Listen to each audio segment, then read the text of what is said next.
So we really appreciate you taking the time. Is there anything you would like to say, just advice for folks that are getting out there and getting started, or anything you'd like to add that maybe we haven't talked about so far? Yeah. Well, I think I have a couple pieces. One is that I think, often students, I think, at Blue Ridge are maybe, mostly of a younger demographic.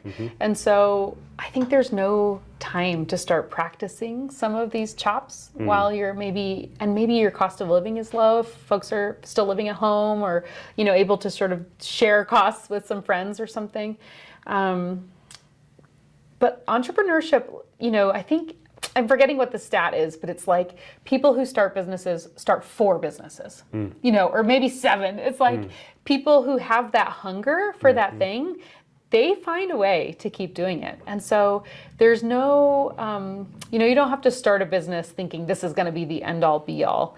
But I think with each one of those sort of little endeavors, there's a lot to be learned. And then, I think just going through your life, kind of looking for like, where is a pain point that exists, and figuring out what the solution is, and like noticing that, like, hey, if you feel this pain point, maybe nobody else noticed, or maybe they didn't think to do anything about it. Maybe they, like, I love there's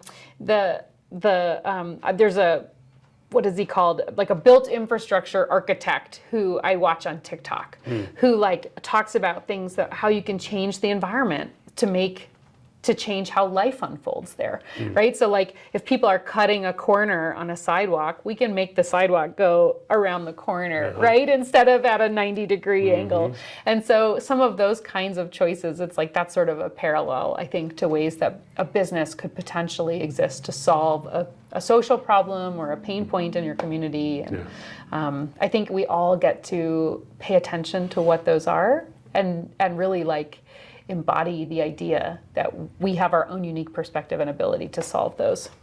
That's great. Christine, thank you so much. We sure appreciate your Absolutely. help. Love what Mountain BizWorks does for our communities. Yeah, thank you. Thanks for having me. I'm excited to be here with your crew. Yeah, thank you very much. Absolutely.